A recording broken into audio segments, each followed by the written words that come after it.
Okay, welcome everyone to the km4dev Knowledge Cafe. I think we have now about 50 people, which is fantastic. And the theme today, as you know, is knowledge retention as systems thinking. I'd just like to quickly introduce Rocio and John, our presenters, and yeah, there they are. Rocio, just very briefly, Rocio is a member of the km4dev core group and has worked in KM and communications for about more than 25 years in UN organizations and NGOs.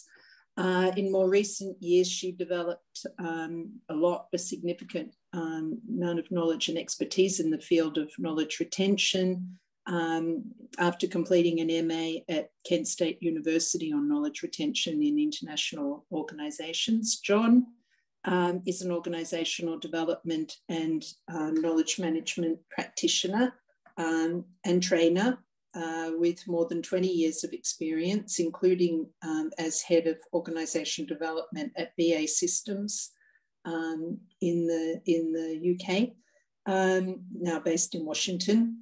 He's widely known, I think most of you would know John, his expertise, especially in knowledge retention. I know from personal experience that he developed a fantastic 4-step process to ensure that critical and really unique knowledge is not lost when individuals leave organisations through retirement or for whatever reason. We've been applying that or a version of it in my organisation. John and Rocio met last year at the Henley Forum conference at that fantastic place when it was still possible to go to Henley-on-Thames, and have since worked together to develop a framework and maturity model for knowledge retention in organisations, which they will discuss today. I've learned everything I know about knowledge retention from both of them, and I really love working with them. So I'll hand over to John and Rocio. Thank you, Helen. Okay, I'm gonna start sharing the presentation. I will start telling you a story.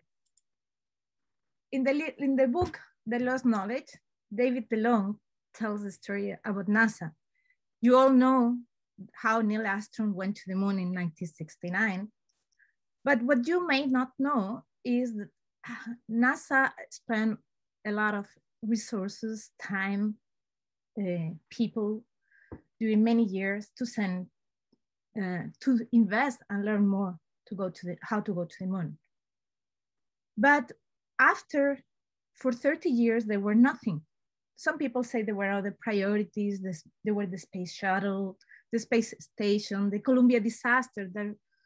But the truth is that when talks were about returning to the moon, they realized that they actually had forgotten how to get there. What's happened is that sometimes in the 90s, NASA lost all their knowledge. It was an era of cost-cutting, downsizing, and engineers were encouraged to take early retirement. And we then left years of experience and expertise, but also the last set of critical blueprints. Basically, as you have heard in the last year, there were new attempts to go to the moon, but this was something that started from scratch. What happened is that NASA lost the capacity to replicate one of the greatest achievements of humankind. Yes, thank you, Rocio, and good to see all of you. So as Rocio and I often talk about the NASA story or Fukushima or other sort of well-known examples of organizational memory or performance or unique and critical knowledge, as Helen called it, being lost. What about today? You know, some of those examples were decades ago. What does it look like in a pandemic environment? What does it look like post-pandemic or maybe in between pandemics? One way would be to think about performance, since so many organizations are interested in high performance. Another way to think about the importance of knowledge retention, knowledge transfer is engagement. or I guess is now is a popular phrase, employee experience.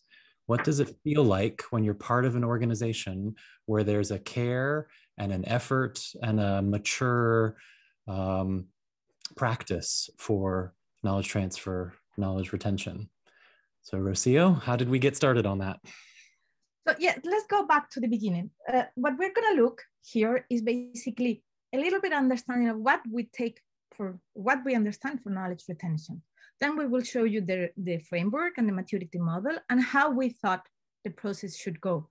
The research includes also a measure level definition, guiding questions, but we're not gonna enter into that.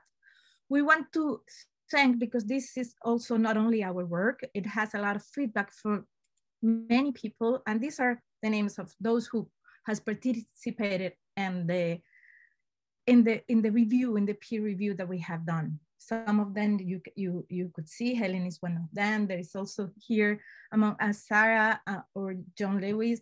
Kate was last week, Knowledge Cafe present. And so there is a number of expertise that has also reviewed our work and gave us some feedback. So yes, we're glad you're on the call and look forward to the breakout conversations with all of you. A quick reminder, or maybe a bit of context setting for you. You know, I guess I'll just voice my own personal frustration. Many, dare I say most organizations that I'm privileged and fortunate to work with, when you think of this phrase knowledge transfer or knowledge retention, it's often called knowledge transfer, and it's usually thought of as a one-way push. One person has some knowledge, and it's usually the case of they're retiring, even though there's so many other things like Helen talked about, promotions, rotations, any kind of job movement. But that knowledge transfer assumption that's often made is that we've got knowledge in someone's head and we want to take that explicit knowledge and we want to write it down. And that's the entire problem. Everything, what we mean by knowledge transfer is get it out of their head and get it written down. So this one chart, the good old iceberg, is to say that the way that Rocio and I are talking about it and the framework and the maturity model we're about to share with you is not only interested in at least explicit and tacit and probably an over focus on stuff that can't even be written down, proper tacit knowledge, embodied knowledge. Also, what doesn't even quite fit on the chart is implicit knowledge. So shared assumptions, biases, things that aren't quite spoken, all of that. Anything we talk about today in terms of knowledge transfer, knowledge retention, just know that we're trying to think about it with all of those included. But if we were to give a definition, we would say, knowledge retention is an organization's capability to retain what we call unique and critical knowledge, whether it's tacit, implicit, or explicit. And this helps basically improve the learning, the memory, and the performance of the organization. It helps avoid knowledge drain and low employee engagement.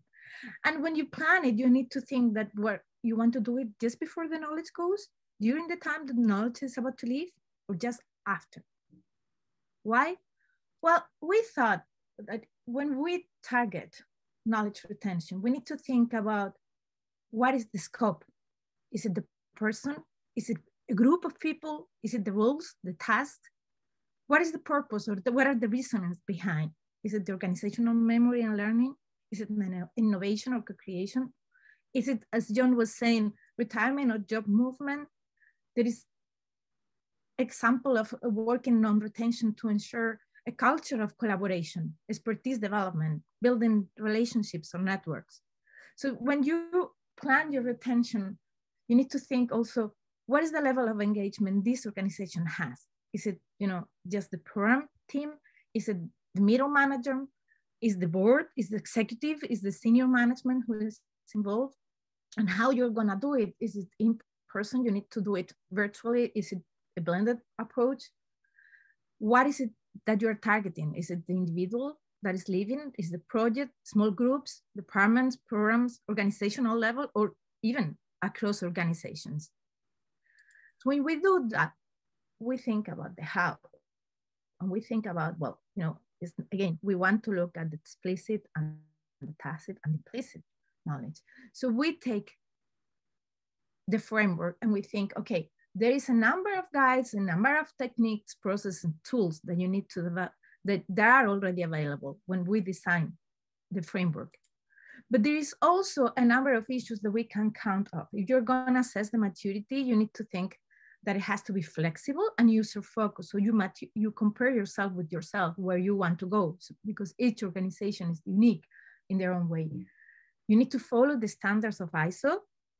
And this movement or this effort should be led by one person, whether it's the KR person, a human resources person, but it needs also to involve critical stakeholders. You can engage them through interviews, focus groups, and develop a baseline through a questionnaire that we have created guide, and compare again your assessment against your framework. So whatever you're assessing, it has to be part of your work, and it has to be a sense.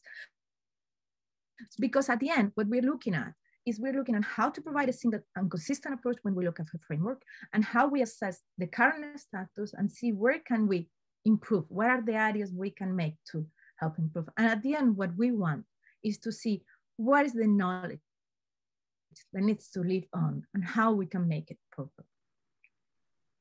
John?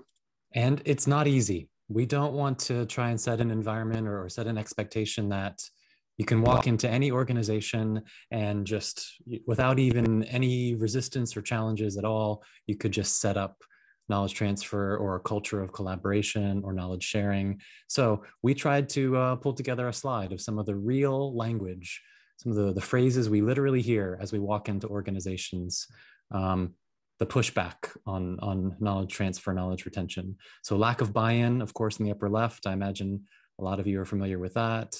Cultural issues. What else for you, Rocio? What jumps out as challenges and resistances? I think the typical issue that we have repositories a way of, well, the fact that the knowledge is there, people don't know that they have the knowledge there. If they don't know how to look for it, how to access, sometimes it's very difficult. So it's not just how to access explicit, but how to link people. Because sometimes, you know, it's like, I take so much time to look for information that it's rather better to start from scratch, no? Yep. So, very common. I certainly hear it.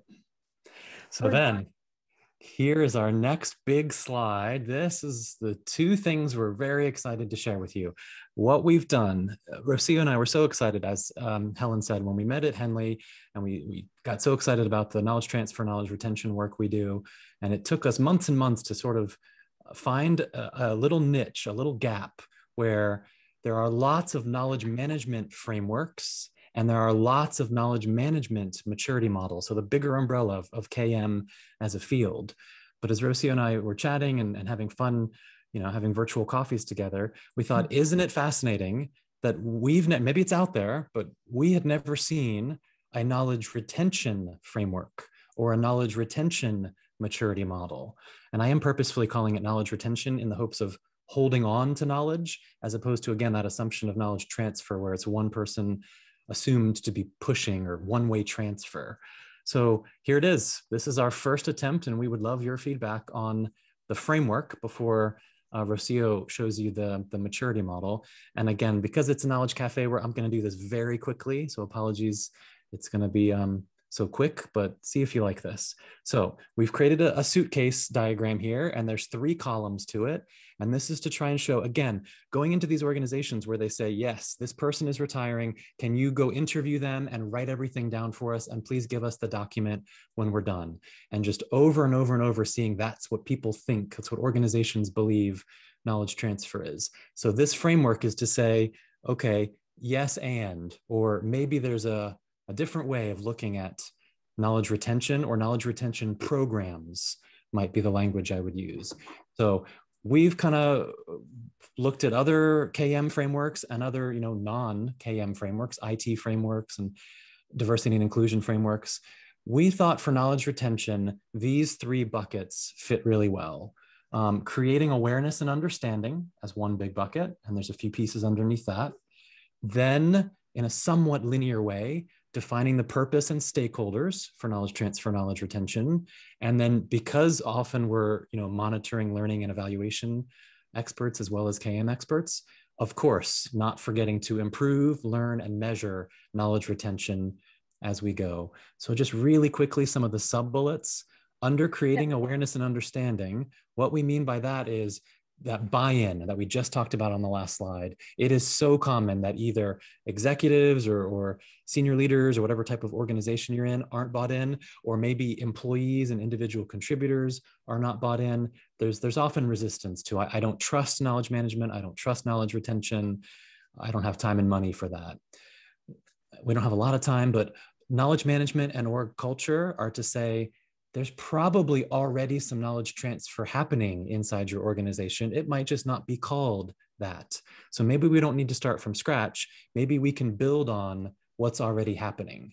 So that kind of look at your KM environment, look at your culture, and try to design. Maybe you're going to do handover notes. Maybe you're going to do a 4-step knowledge retention process, mentoring, coaching, job shadowing. There's lots of knowledge transfer options, but what fits with your kind of culture and context.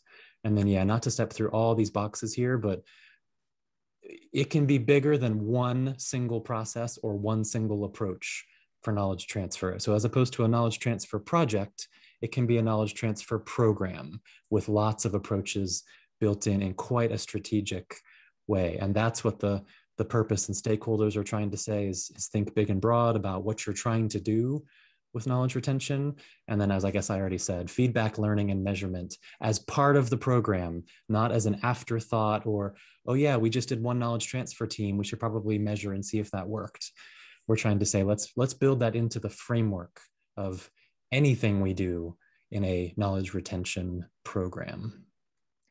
Yeah, if I may add also, is kind of creating a system as a whole. So you create systems that basically support each other. And while you're building it, you cannot, it takes time because it takes a culture, it takes everything, it takes the engagement of everybody. And you need to learn, well, how we are learning.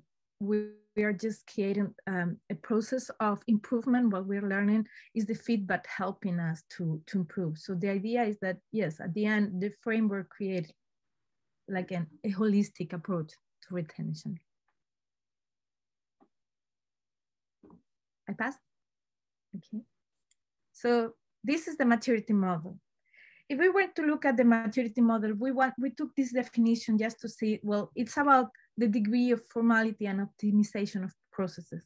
And when we say that, means from ad hoc to formally defined steps, but at the same time, you need to think that when you look at the maturity model, you need about who you are and where you want to go. You cannot compare to others. They may have different processes. And there might be some activities that it's okay that they stay in level 3 because this is what you need, and that's fine. So the idea is that it helps you improve vis-a-vis comparing yourself against the framework. So basically, you need to understand and share clarity on the context. What is it that you have and how you build upon? You take the stakeholders and processes to create a judicious alignment of needs and resources.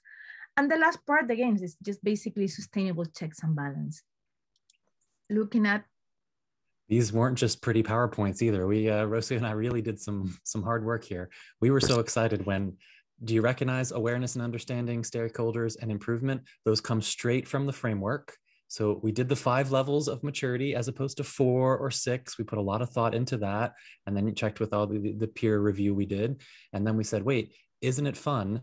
You could take each of those 3 buckets from the framework, and maybe it's one big assessment or maybe it's multiple assessments. And in all this research and conversations, we found that actually we wrote hundreds of questions. So there's a proper assessment. In fact, there are 9 different assessments that you could consider, 3 in each of those areas. So not to read them to you, but just for example, under awareness and understanding, there's a knowledge management assessment we've created, there's a capacity assessment, and there's a knowledge retention approach assessment. So if you have a very structured organization and really want a list of hundreds of questions to assess yourself against what could mature knowledge retention program look like, there are 9 different series of questions we've created for your consideration. Rocio? Yeah, just to give it visual, I'm concerned also of the time, but just to understand, if you assess each one of these areas based on the questions that we have developed, or these are just guiding questions, you can target it and adapt it to your needs. You have a very visual that helps you understand where are the weakest areas and where you could actually improve. And just to give you an example, by doing that, your own initial idea where you think you are may be completely different when you do the initial assessment to understand where you actually are. And if you work on one or two that you wish to improve, by default, you are helping the culture, you're helping the change to improve many of these areas. So just if we were to apply this to a process, well, what we thought is, but you need to understand how whatever you're doing is contributed to the entire system. So you start identifying what are the needs. So where is it that you want to work and where is it that you think you are? By doing that, you create an initial baseline that through focus groups, interviews, stakeholders to compare. And then this is where you reach to where you actually are. With this group, you understand, with your lead in the process, you understand what are the areas that it may be worth investing and improving. And this is where you start comparing the model and improving. By working in one of these little areas, you create a deep assessment and helps create a feedback loop. So you need to reflect, you need to document, and you need to create some recommendations to apply either in the team or in the organization. And then you restart, creating an assessment, comparing yourself, and analyzing what are the areas that you need. So basically, you create a constant loop for improvement. And this is just a very, very quick example where if we were to pick up retirement or job movement, so how do you work on with the staff movements? Then you need to look at, well, I take each one of the three areas, and then I start to understand what is the culture, the context, the support that we receive, the timeframes, the resources, what is it, the capacities that we have to take out and apply or reuse that knowledge, what is the engagement, what is the support that we get from senior management, what are the specific approaches that are already available in the house, and then we start building upon. If you were to look at the stakeholders, you look also to what are the critical departments or the critical people that may be help engage or should be engaged, human resources, program team, ICT, you name it. And then you start looking at the task, the role, whatever documents that you are available, the skills, you look at what is it that you need to look and identify what are the map, what are the gaps, what are the tools that you have, and how you can improve them. And then from there, you build slowly a system that is systematized, that can be reviewed and improved upon. It's a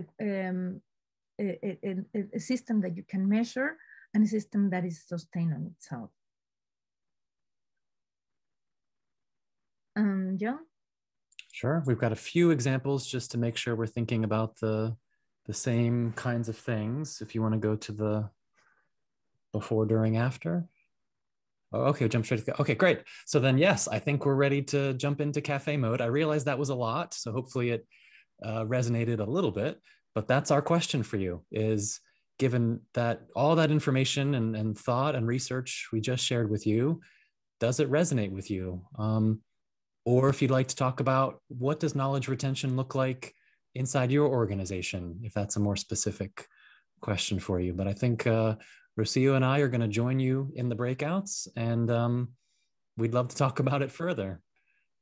So Alice, I think we're ready. All set. I will send you to your rooms automatically, and you will receive a 30-second notice before we will close after 12 minutes. I will also a little bit earlier send a little broadcast message so you know that it's time to wrap up. So there you go.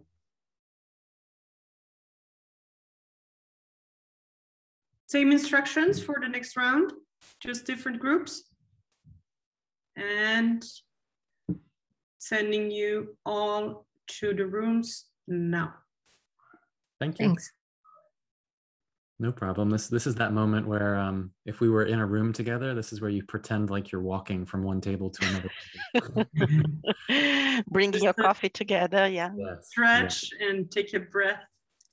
And I think it's also the hour. A lot of people are switching off, but let's open the rooms. I'll do this round for about 10 minutes, so we have enough time to discuss afterwards. See you back in 10 minutes. Thank you. Okay. Okay, now, yes, now we did the third. John is not back yet? Yes. He is. Yep. I'm here. Can you hear me? Yes. Welcome back. So yes, I think now we've got 10, maybe 15 minutes to discuss as a full group. What have you learned in your breakouts? What has resonated for you?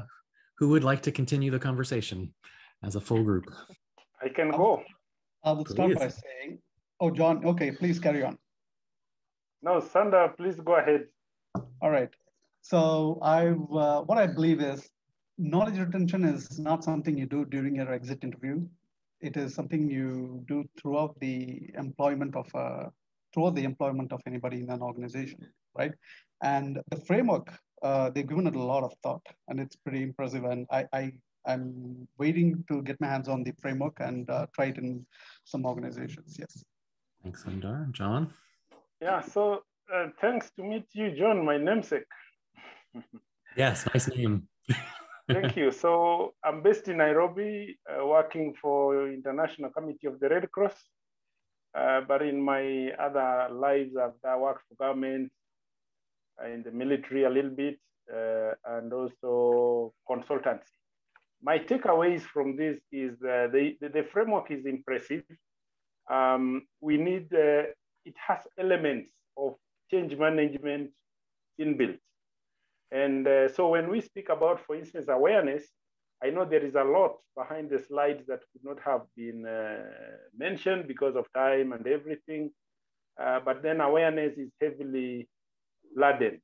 When we speak about a framework, frameworks, we need a bit of agility, an agile approach, because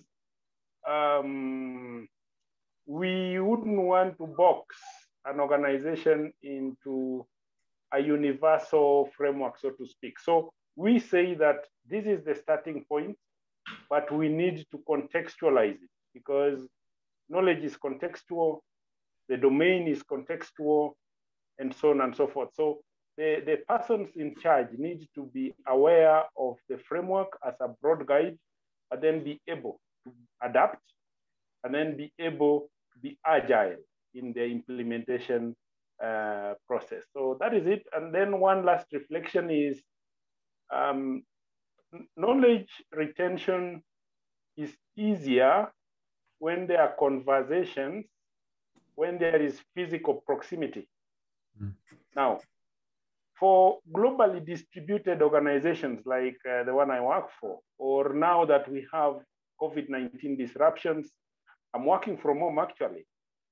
So if we hire a new person, you know, the bit about trusting a new person, and we have confidential information and all that, and we don't know whether you can work with us for a year, you go away and you go with our secrets, and you know. So I think a bit about knowledge retention in virtual environments need a very serious rethink. And by the way, John, I'm doing my PhD and I'm doing something on that, how to modeling knowledge. I used transfer, but now having listened to you, I think I need to modify that. How do we model knowledge retention in virtual working environments? So I think that is another twist that may call for some thinking. Over to you. I think there are three things from the assessment that are very important that we wanted to highlight. Is one, since we don't want to reinvent the wheel, I think one of the entry points was understanding whether the organization is asking you or you're thinking to do knowledge retention with or without management structure. So that would be the first thing. So if you have a knowledge management, you build upon that. If you don't have, you basically build your basics of knowledge management through the retention. This would be the first thing. The second thing is the engagement of the senior management. And the third thing is understanding the culture and the capacity to reuse the knowledge. So that would be like the main things for the awareness.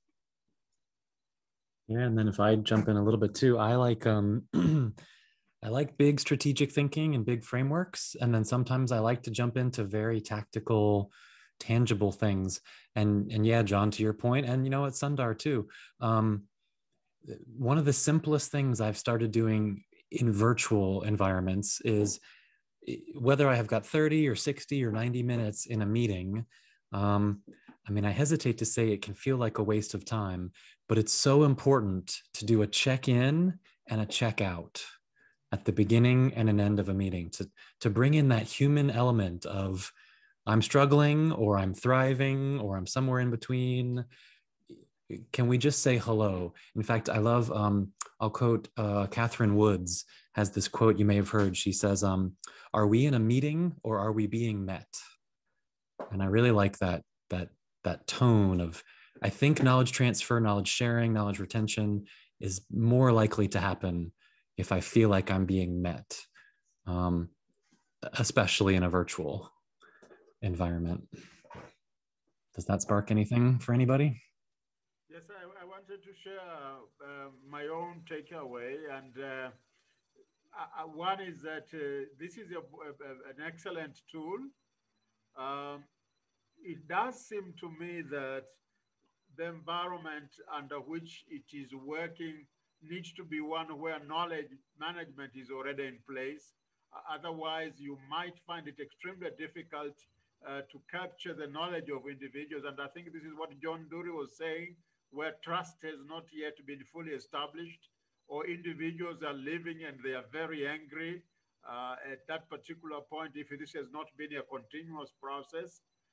So it's a tool that will probably work extremely well if the organization itself is already committed to sharing knowledge and managing knowledge.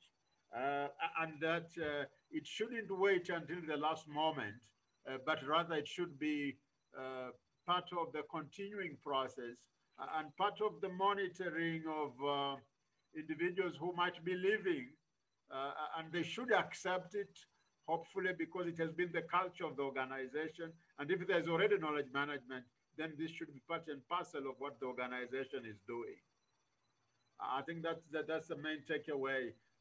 I would really appreciate personally to have a second look at some of the materials so that I can internalize it a little bit more. Thank you. Thank you very much, by the way. This was an excellent workshop. If I can go next, John, there were many good conversations we had in our groups, and then the presentation as well. It made me think like organizations as complex as the one I come from, Oxfam, the same as a Red Cross. So we are spread all across the world, that we do have in our bags different tools for different purpose. So there are moments where people are actually retiring, and then they know when they're going to retire, so you have some time to plan ahead. There are moments that people just shift the departments, but they are still within the organization.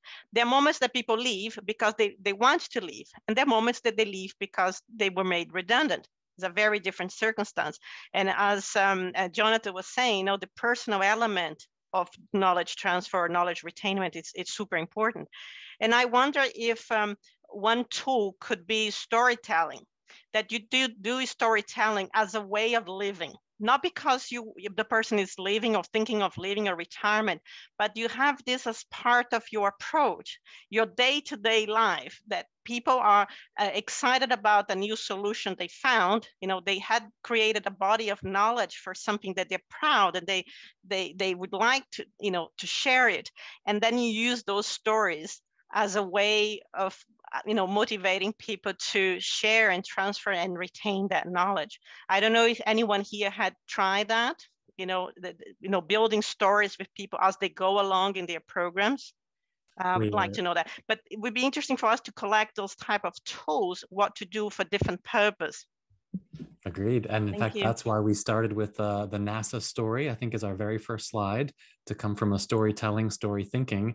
And it's so funny, on my screen, the top of Zoom, Chris, I've got you first and then me second. And right next to me is Dr. John Lewis, the international expert on story thinking. John, I think it's a pointer to you, isn't it?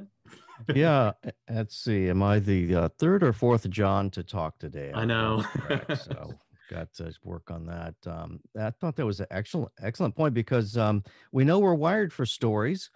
From neuroscience, we think in stories, and we tend to just use that for how we talk and with storytelling. But if we thought about story thinking and designed our processes around something that makes sense rather than some prescriptive process that we were given from 1950, whether it's plan, do, check, act, or some other prescriptive model, we might say, well, we have our processes defined, but is it prescriptive or descriptive? Is it descriptive that aligns to sense making and storytelling or not? And if we're capturing it in stories, then I think that the idea of retention actually starts to align really well, because that's the way we think and remember anyway. So I thought that was an excellent point.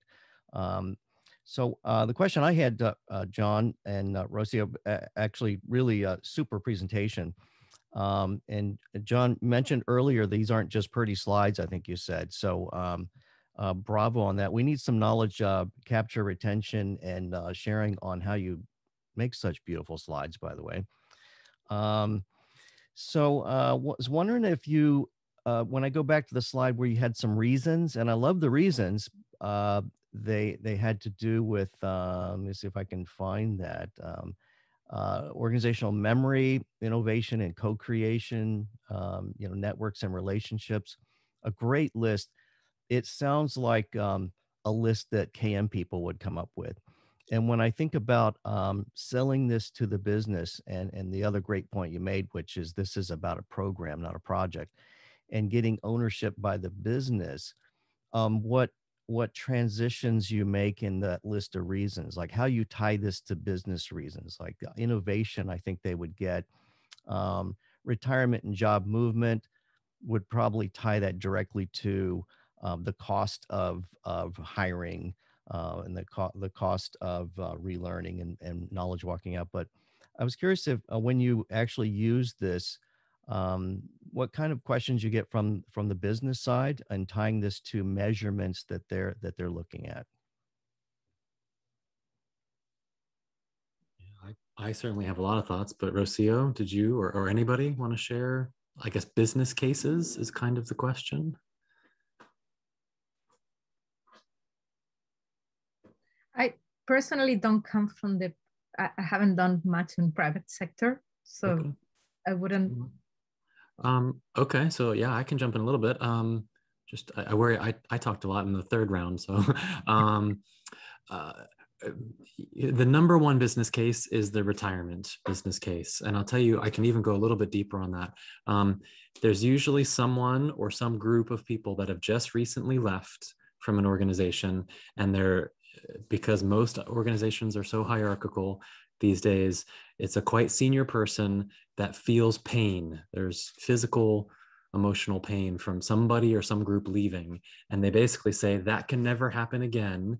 We're now going to invest in knowledge transfer, knowledge retention. That's the most common case I see. But I think I've heard it in several of the breakouts. Isn't it great if you can somehow tie knowledge transfer, knowledge retention to a bigger KM business case? So yes, innovation, we're not creating as fast. Our customers aren't as happy. Our throughput is too slow, too many repeated mistakes. If you've got those, but I'm with you, John, those are very classic KM challenges. I'll also maybe say just one more thing. I even notice myself leaning forward in my chair, get extra excited when a business has quite a specific, unique case. Something like a new regulation has just come in. We're not sure how to meet that. And oh, by the way, we've got 26% attrition. Everybody's leaving here faster than we wanted to.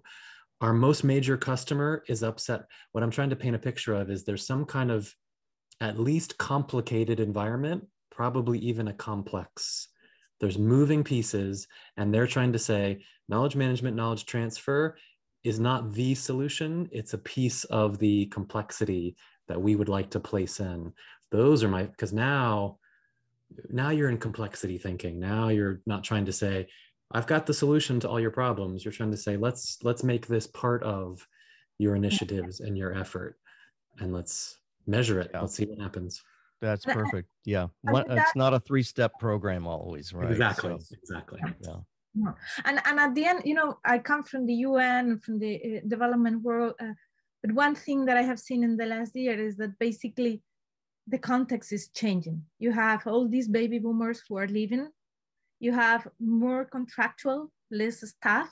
So you have a lot of movement of people. You have millennials also coming in with maybe not the idea of remaining the entire work career within the organization. So as this context has changed, if you have these people who stay for 20, 30 years in one organization and then they leave, and suddenly you have people who come and go, come and go, come and go. If you don't have a system that ensures to retain this critical knowledge, then you're advocated to lose your own memory. Yeah, maybe I just give an example of how we've built in storytelling into our knowledge retention strategy. So what we have is, the usual techniques, after action review, briefings, debriefings, when you go for field missions, for Red Cross, it's emergency humanitarian response. Now, when we pick these briefings, debriefings, and after action reviews, we have a learning and development unit through which we take all new employees and even continuing employees take certain refreshers at specific times. We build these stories and they are used by the learning and development unit to train staff. And then also, we have, setups, in garden setups for lunches and all that. And we deliberately try to encourage interaction, like when you are new, we get you a buddy, there's a sort of budding system. So this is the person who will show you, this is the gents, this is the ladies, this is where you have lunch and all that. Deliberately, you have a buddy who tells you some stories, and these stories even go to the heart of the code of conduct. And as you know, there have been a lot of issues in the development and humanitarian sector about accountability to affected populations, sexual exploitation, lack of diversity, inclusion, and so on and so forth. So these are built, like the code of conduct. We tell you a story. If you went to the field and you got a lady who asks you, she wants to hike a lift. This is an aid agency vehicle and all that. What would you do, So instead of telling you don't do this, we storytell and you get to interact and internalize and remember more. Just one example. Over to you. Yes, and I don't know, Sarah, you were looking at the chat. I don't know if there was anything particular that you would like to highlight from the chat. Oh yeah, let me just, I picked up a few things for the chat. For example, Lindsay Allen said that indeed different circumstances are important to knowledge retention strategies. Kingo Machombo, Elizabeth McLean and others were talking about how much they would like you to share the slides afterwards and any material for further reading. And maybe for everybody, I could mention that you'll be publishing an article very soon in the Knowledge Management for Development Journal. So that will also be excellent further reading that was shared to the community. And Chris Setter, she also mentioned that she knows about an apprenticeship program where there's been some mentoring strategy with experienced staff mentoring apprentices over 2-3 years as a knowledge retention strategy. And I think that's it. I also shared an article from the km4dev journal, which talks about the Red Cross's knowledge sharing program. So that might be interesting for some of you, and particularly, I think it was John who mentioned the Red Cross. Back to you, Rocio and John. I guess I assume, Rocio, timing wise, do we want to move to a close? Is that the plan? Yes, I would say if there are no additional questions, I guess. Yeah, I could ask you just one quick one. I wanted to hear specifically how you link this up with the systems thinking, which was the second part of the title. I'm not quite sure whether I heard it clearly or not. Because the idea is that the framework is mixed like an entire system. So basically, by creating or improving each one of the areas, you make sure that you have an entire system thinking that is able to recognize critical knowledge. And when we talk critical knowledge, it can be top for the entire organization, but it can be also critical knowledge for the department, or it can be locally to a specific office that this knowledge needs to retain, to be alive, to continue being alive. No, so the idea would be how you create a system that by itself is able to feed back, to create a culture of sharing and recognizing this knowledge from the beginning, not waiting until the person goes. Thank you very much. Yes, and a big thank you from me too. Thank you all for being here. I guess, am I passing to Helen for a close? Is that true? Helen, over to you. Yes, you are. Hi again, everyone. I thought that was fantastic. And I'm wondering if my organization is going to feel pain when I retire next week. And then I thought, can you make a business case? Because pain can be really diffuse.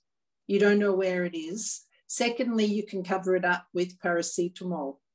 That's the other problem. So you can ignore it. So I'm not sure about that one. I just wanted to just bring this to your attention. These are the different platforms of km4dev. We really, and social media platforms as well. We really encourage you to think about joining the community if you're not already in there. It's a fantastic community, lots to learn, very responsive and very active at the moment. So yeah, we really encourage you to join us. Alice, could you just move to the next slide? And our next Knowledge Cafe is Decolonization of Knowledge, Preparing an Action Plan. This is a theme. I think we've already had 2 knowledge cafes on this theme. Absolutely fascinating. Talk about complexity. This is a really big one. So we encourage you to join that as well. We also have a Spanish language team running knowledge cafes, and the topic of the next cafe they haven't settled on yet, but I'm sure it will be an interesting one. Okay, thanks. Thanks, everyone. Really wonderful to see so many people, and hope to see you again soon. Yes, thank you so much. Helen, I hope you continue participating, even if you're, with your legs up. And I know now. This is my big. Oh, sorry, Rocio. I'm saying now you have to participate more. Now you don't have. I'll be participating more. I'm in the core group. I'll be very active in the core group, and also I work with Sarah on the journal. So let's practice the knowledge retention and knowledge transfer within the group. Wonderful. Thank you so much, everyone, for organizing it, for inviting us. Fantastic. Thank you very much. Bye. Thank you.